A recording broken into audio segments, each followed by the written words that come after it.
What's up everybody, Rob Ferretti here, and a fitting backdrop, my Corvette, because today we're going to talk about the $10,000 U-turn. And it's going to make sense in a second. What's a $10,000 U-turn? It's a U-turn that 3 cars do in Switzerland that the fines total $10,000. And you're like, wow, that's a lot of money. A little background here, you never want to speed in Switzerland, ever. Switzerland is a gorgeous, it's the worst country to violate the traffic laws, but possibly the most scenic and best country. So the awesomeness outweighs the negative traffic laws that you must go regardless.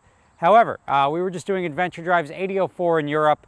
We gave everyone the warning to be careful in Switzerland. 3 of the cars sort of broke off of the group and they decided they were going the wrong way, and they were in a 14-kilometer long tunnel, which is a long way. It's like a 9-mile long tunnel. And they decided that they were going to do a U-turn. And objectively, there are cutouts in the tunnels, and the cutouts are across the tunnel from each other. So you could do donuts or something like that. Not that I would ever do that, but I could see why somebody would think, like, here is a reasonable place to turn around. It's meant for a broken car to pull off, but I could see if there was a place to do a U-turn, that would be the place to do it. Now, these 3 cars were in the tunnel. They decide to do a U-turn, and that causes traffic coming in the other direction to have to stop. Brake lights line up, these guys doing their U-turns, and ultimately somebody called the cops. The cops saw it on the traffic camera, whatever it was. The cops were waiting when they exited the tunnel. So here you go. You got cops waiting at the exit of the tunnel. The story I got from the drivers was that they pulled out of the tunnel and the cops sort of like gave them a wave and waved them on. And they stopped one of the 3 cars, a Bentley. The Bentley had to go to the police station. They effectively got detained, had to go to the police station, and they had to pay a 3,000 Swiss franc fine, which at the current exchange rate is about $3,200 US for doing a U-turn.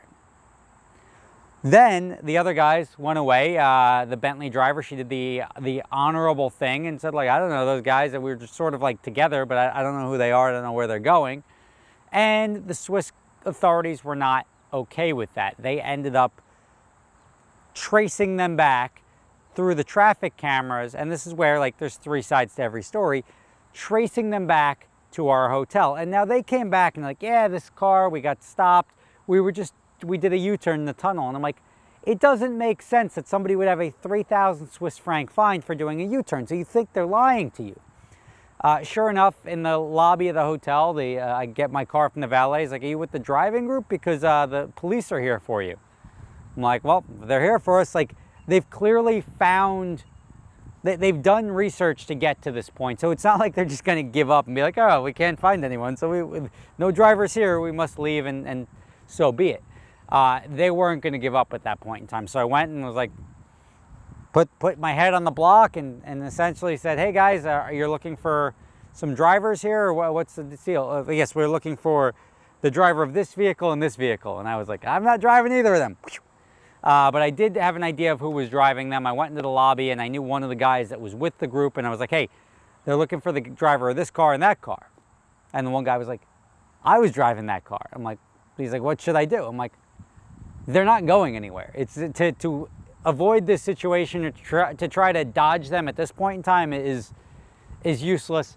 Go see what they want, and do what you got to do. It doesn't make any, and you know the guy driving the other car, call him down, because there is no reason at this point in time that the Swiss authorities have traced us back to this point that they're just going to give up.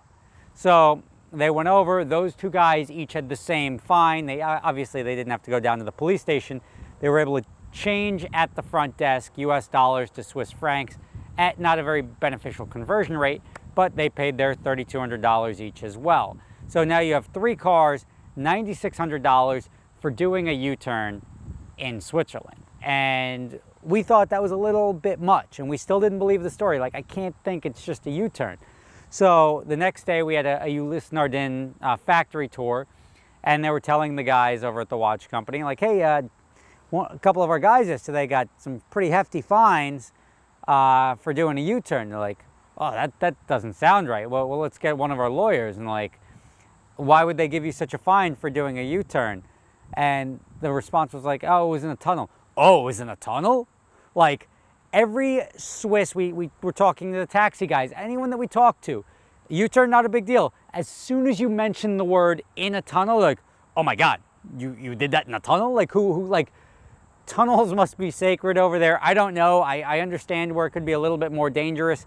The actual violation was for crossing a double white line, and that's effectively what cost $10,000 to 3 cars. That one U-turn, which apparently I thought it was more than that, it's just that one U-turn cost that. And the Swiss police, they have cameras all over the place. They were obviously monitoring us the next day. And then, guess what? Guess who was waiting for us the next morning as we were pulling out of Interlaken?